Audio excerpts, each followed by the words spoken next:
வணக்கம் நண்பா. இன்றைக்கி டிசம்பர் 24 புரட்சித் தலைவர் பொன்மனச்செம்மல் மக்கள் திலகம் டாக்டர் எம்ஜிஆர் அவர்களோட நினைவு நாள்.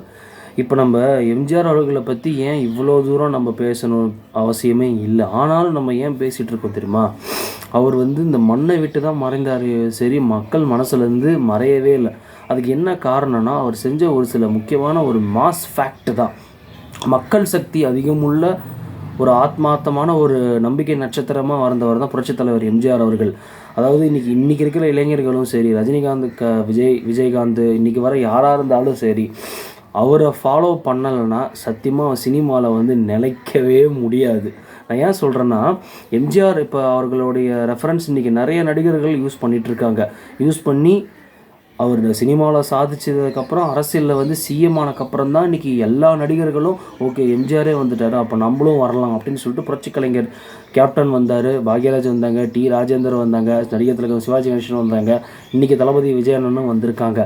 ஸோ அப்படிப்பட்ட ஒரு ஆளுமை தான் எம்ஜிஆர் அவர்கள். அவர் செஞ்ச மாஸ் ஃபேக்ட் என்னென்னா, அவருக்கு திமுகவில் இருந்தார், திமுகவில் பணிகள் செஞ்சார். அங்கே ஏதோ மனசு கருத்து வேறுபாடு அதிமுகன்ற கட்சி ஆரம்பித்தார்.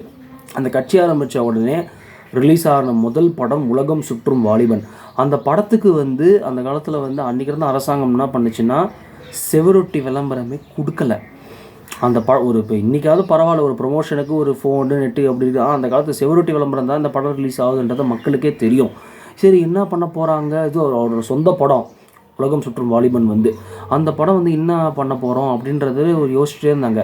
ரிசர்வேஷன் ஒன்று ஓப்பன் பண்ணாங்க, ஒரு 5 நாள் முன்னாடி, ரிலீஸுக்கு 5 நாள் முன்னாடி ஓப்பன் பண்ணாங்க, பேப்பரில் போட்டாங்க.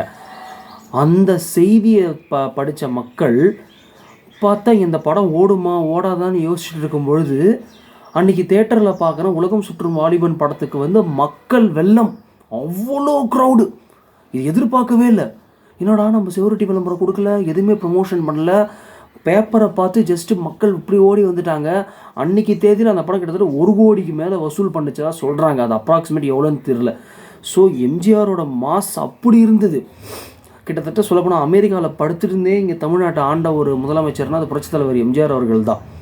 அவர் கிட்டத்தட்ட எவ்வளோ நல்லது பண்ணியிருக்காங்க. ரஜினி அவர்களுக்கும் இந்த ராகவேந்திரா மண்டபத்துக்கு ஹெல்ப் பண்ணாங்க.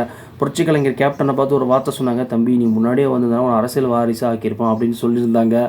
அதுக்கப்புறமா என்ன சொல்கிறது, பாக்யராஜ் அவர்களை பார்த்துட்டு என்னை விட உனக்கு அதிகமாக பெண்கள் ரசிகர்கள் இருக்கான்னு சொல்லியிருக்காங்க.